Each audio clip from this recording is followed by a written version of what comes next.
6:41 p.m. The sky was the color of lead. Rain hammered relentlessly against the vast metal roof of the hangar.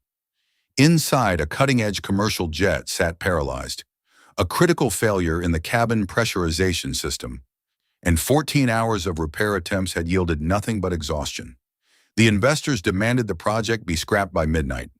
In the center of the cold concrete floor stood Victoria Hale, the 34-year-old CEO, and Daniel Harper, a contract mechanic and single father. Victoria looked at the clock, then at the weary crew. Midnight, one last attempt.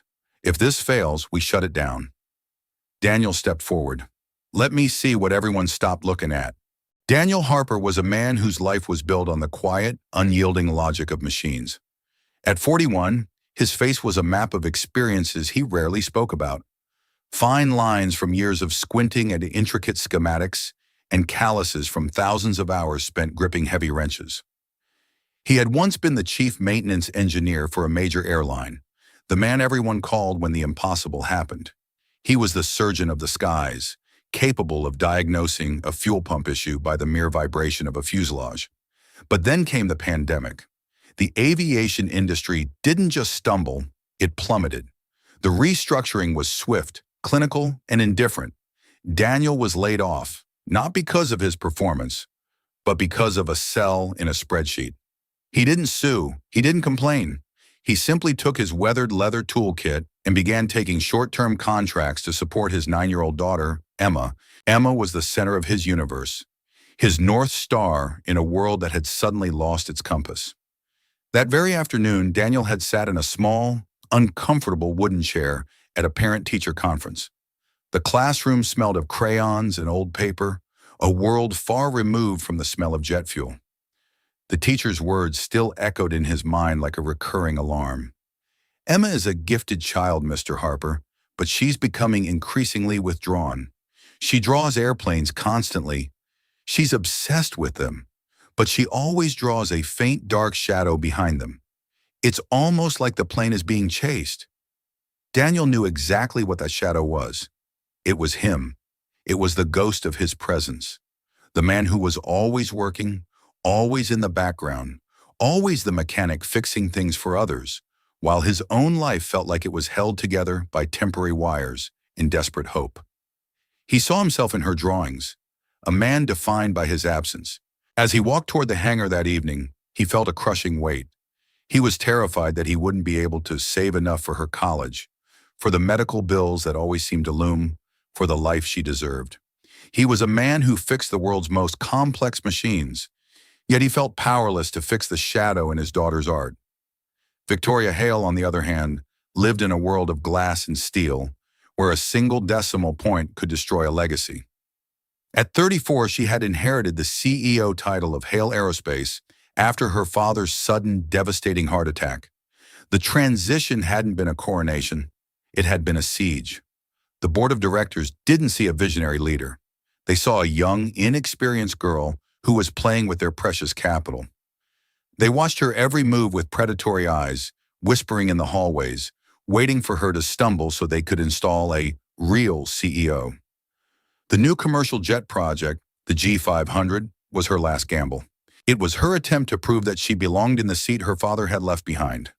The hangar wasn't just a workspace tonight, it was a courtroom, and the G500 was the only witness that could save her. If it didn't fly, if the pressurization issue wasn't resolved, the board would force her out by the end of the quarter. She stood on the observation deck, her knuckles white as she gripped the railing.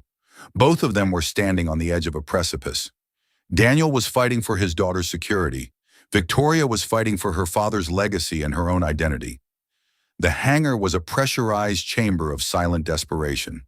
The humid air smelled of jet fuel, hydraulic fluid, and the sharp metallic scent of ozone from the overworked diagnostic equipment. The clock above the main bay read 8:12 p.m. The red numbers flickered with a rhythmic pulse, a digital heartbeat counting down to the end of their dreams. Victoria looked down at the hangar floor. She saw Daniel Harper. He looked different from the elite engineering teams that had just spent 14 hours failing.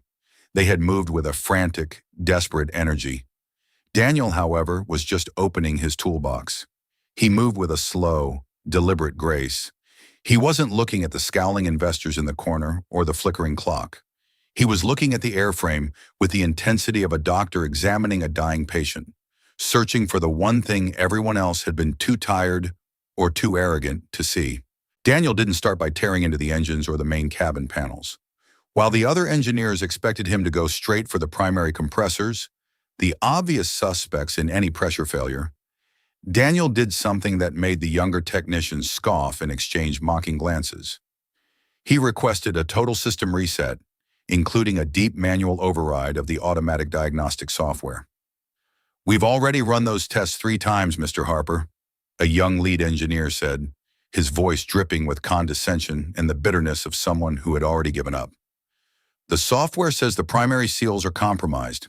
We need to replace the entire aft housing, which will take 20 hours minimum. You're wasting what little time we have left." Daniel didn't even look up from his tablet. He was scrolling through a stream of raw data that looked like gibberish to the uninitiated.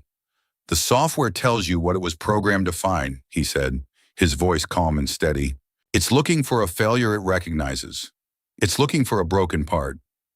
I don't want to see what's broken. I want to see the data the system thinks is normal." "Normal?" the engineer replied with a sharp, cynical laugh. "The cabin won't hold pressure for more than 5 minutes. Nothing about this is normal." "Tadet kan bao tu jongji," Daniel directed his assistant, a young man who was the only one still willing to listen. "I want to hear the machine, not the computer. I want to hear the heartbeat of the pneumatic lines." Victoria stepped down from the observation deck, her heels clicking a sharp rhythm on the concrete. She coiled her long charcoal wool coat, revealing a sharp business suit that looked starkly out of place among the hydraulic jacks and grease-stained workbenches. She didn't retreat to the warmth of her office. Instead, she stood 5 feet away from Daniel, her presence a silent pressure. She wasn't barking orders or demanding updates every 5 minutes like the board members. She was observing a man who seemed entirely immune to the panic that was currently suffocating her company. "Why are you still so calm, Daniel?" Victoria asked. Her voice was low, shielded from the ears of the investors who were hovering near the coffee station. "Everything I own, everything my father built, is riding on that plane. If we miss midnight, the project is officially dead. The board will liquidate the assets by morning. Doesn't that bother you?" Daniel paused for a moment, a heavy pneumatic wrench in his hand. He looked at her, and for the first time, Victoria saw a flash of shared understanding. "Panic doesn't fix pressure systems, Victoria. It only creates more leaks. In a hangar, as in a cabin at 30,000 feet, you have to trust the physics. If you let the noise of the board or the clock into your head, you stop seeing the reality of the metal. You stop listening to the air. And what fixes it then? If not urgency, then what?" she asked. "Patience," Daniel replied, "and the willingness to look at what everyone else decided wasn't important because it wasn't on the checklist." For the next 2 hours, the hangar became a cathedral of focused silence. Daniel moved through the aft of the plane with a fiber optic camera, a slender snake of light that he fed into the dark, cramped service tunnels that the automated sensors supposedly monitored perfectly. He wasn't looking for a catastrophic break or a shattered valve. He was looking for a nuance, a whisper of a mistake. The board members grew restless. Sterling, the most vocal of the investors, kept checking his gold watch, his face a mask of irritation. "This is a farce, Victoria," he called out. "He's playing with a flashlight while our stock price prepares to tank." Victoria didn't answer. She kept her eyes on Daniel. She saw him stop near the rear bulkhead. He went still, his head tilted as if he were listening to a conversation no one else could hear. At 10:14 p.m., he found it, hidden behind a thick secondary insulation blanket in the rear bulkhead, in a spot where 3 different systems intersected, was a small auxiliary pressure sensor, a backup for the backup. It wasn't broken. It wasn't leaking, but it was sending a signal that was slightly off, by exactly 0.7%. "Here," Daniel said, beckoning Victoria to look at the screen of his handheld monitor. The image was grainy, showing a small sensor nestled among a forest of wires. "The software is programmed to ignore any variance under 1%. It's a tolerance buffer designed to prevent false alarms. The computer thinks this sensor is within the green zone, so it doesn't report it as a fault. But this sensor is linked to the primary computer's logic loop. Because it's slightly out of sync, the computer thinks the entire cabin is leaking, so it opens the relief valves to prevent a false overpressurization. It's a ghost in the logic. The plane is trying to save itself from a problem that doesn't exist. Victoria stared at the tiny flickering numbers, the significance of his discovery washing over her. So, the plane isn't actually broken? There's no leak? No, Daniel said, his voice sounding tired but triumphant. It was just ignored. Everyone was so busy looking for a major failure, a burst seal or a cracked pipe, that they missed the small thing that was telling the truth. We don't need to replace the housing. We don't need 20 hours. We just need to recalibrate this sensor and tell the computer to stop being afraid. Victoria looked at Daniel and then at the massive, silent plane. She felt a sudden, sharp clarity that went beyond engineering. It's like this company, she whispered, almost to herself. Everyone is so focused on the big numbers, the grand failures, and the quarterly reports that they've stopped listening to the people actually doing the work. We've been looking for a disaster when the problem was just a lack of attention. Daniel nodded, beginning to unscrew the housing for the auxiliary sensor with a precision that was beautiful to watch. Machines and companies are the same, Victoria. If you ignore the small signals long enough, the whole system eventually shuts down. It doesn't mean the system is bad, it just means it's been neglected. The engineers who had stayed behind gathered around, their skepticism turning into a cautious, desperate hope. They had spent weeks chasing ghosts, and this man had found the source of the haunting in less than 3 hours. But the real challenge was just beginning. Recalibration required a delicate touch and a stable power cycle. And the investors were already moving toward the hangar floor, their coats buttoned up, ready to end the night. 11:32 p.m. The heavy hangar doors hummed as they opened to admit the cold night air and the 3 men in dark, expensive overcoats, the lead investors. They had heard rumors that the CEO had placed her entire career and their $4 billion in the hands of a contract mechanic with a toolbox from the last decade. They didn't look like men who were interested in recalibrations or ghosts in the logic. They looked like men who were ready to sign a death warrant. Victoria, Sterling said as he stepped onto the concrete, his voice echoing with a cold, final authority. We're here for the final report. The board has already drafted the termination papers for the G500 project. We've seen enough delays. Are we wasting our time, or is there a miracle on this floor? Victoria didn't flinch. She stood her ground, her heels clicking as she stepped toward the men, her eyes bright with a defiance she hadn't felt since her father died. We found the fault, Mr. Sterling. We're in the final stages of recalibration. The plane will be ready for a pressure test in 15 minutes. Sterling looked past her at Daniel, who was currently elbow deep in the rear bulkhead, his face covered in a light sheen of sweat and grease, his hands moving with frantic but controlled speed. Him? You're betting a $4 billion project on a man who isn't even on our permanent payroll? This is the definition of reckless leadership, Victoria. If this test doesn't pass before the clock hits 12, you will step down as CEO immediately. We've already talked to the replacement. No severance, no excuses. You'll be out of this building by 12:01. Victoria looked at Daniel. He didn't look back. He was focused entirely on the sensor, his world narrowed down to a few wires and a digital signal. She took a breath, feeling the weight of her father's legacy on her shoulders. I accept those terms, but when he succeeds, you will double the maintenance budget for the next fiscal year. Sterling sneered. Deal, if he succeeds. 11:50 p.m. The hangar was silent except for the rain. The only sound was the rhythmic clack-clack of Daniel's tools as he closed the access panel and secured the insulation. He stepped down from the ladder, his movements slow with fatigue. He walked toward the cockpit, avoiding the eyes of the investors. He didn't make a speech. He didn't try to reassure Victoria. He just sat in the captain's seat and began the startup sequence. Powering up, Daniel's voice came over the hangar's intercom, sounding calm and hollow. The auxiliary power unit whined to life, a high-pitched scream that filled the hangar. Victoria stood at the base of the cockpit ladder, her hands clenched. 11:55 p.m. On the massive monitors on the wall, the pressure graphs began to climb. Red, yellow. The lines were jagged, fighting for stability. 11:58 p.m. The 11:59 mark flickered on the digital clock, the red numbers reflecting in the rain puddles near the door. The investors checked their watches, almost smiling. Victoria felt her heart pounding against her ribs, a physical pain. She looked at the cockpit window, but she couldn't see Daniel through the glare of the hangar lights. She felt like she was holding her breath for the entire world. Suddenly, the screen turned a vibrant, solid green. Cabin pressure stabilized, systems nominal, holding at 8.2 psi. The silence in the hangar was absolute. There was no cheering. There was no applause.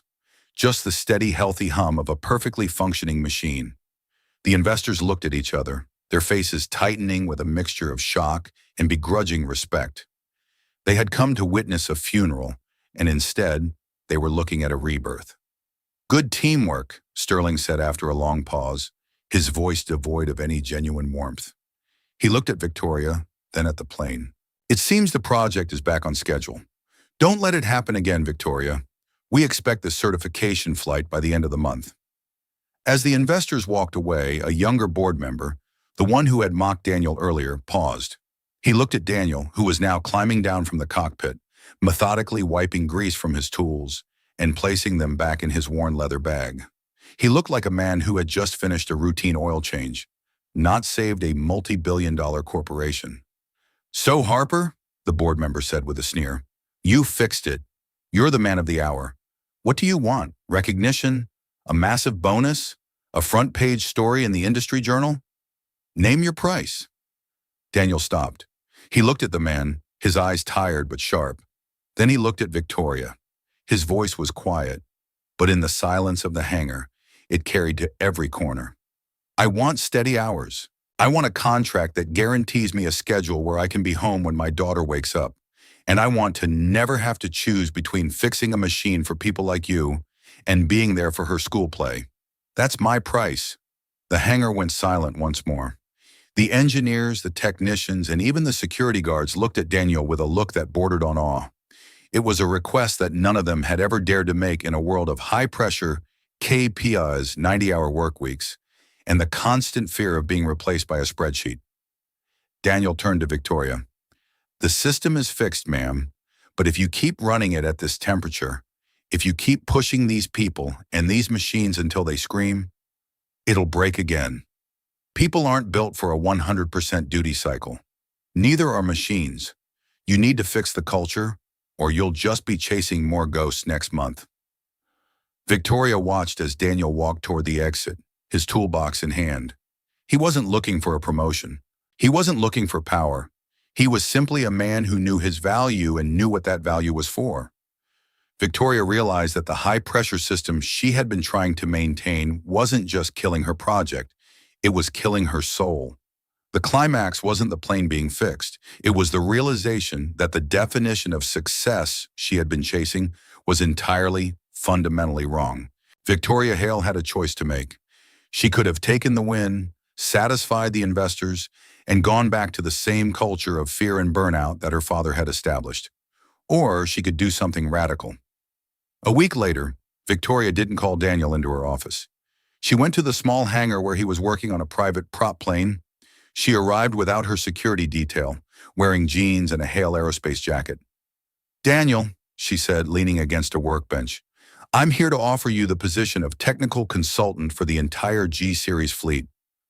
Daniel stopped what he was doing and looked at her. "I told you my terms, Victoria. I don't do 80-hour weeks anymore." "I know," Victoria replied. "That's why I'm here. Your terms aren't just for you.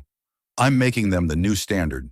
No mandatory overtime, flexible scheduling for parents, and most importantly, every lead engineer is now required to spend 4 hours a week on the floor, listening to the people actually working the lines." Daniel wiped his hands on a rag, a look of genuine surprise on his face. "The board won't like that." "The board likes profit," Victoria said with a small smile. "And I've shown them the data. Turnover is down. Morale is up, and we haven't had a single pressurization go since you recalibrated that sensor.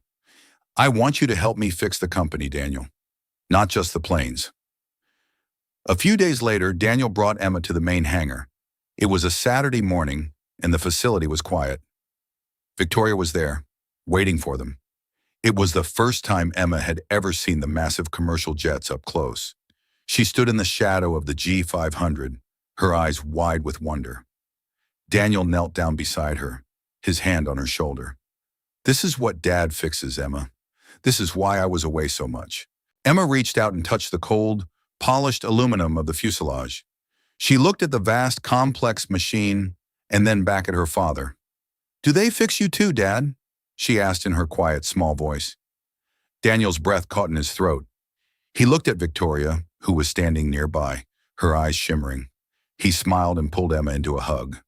"Sometimes, sweetie, sometimes they do."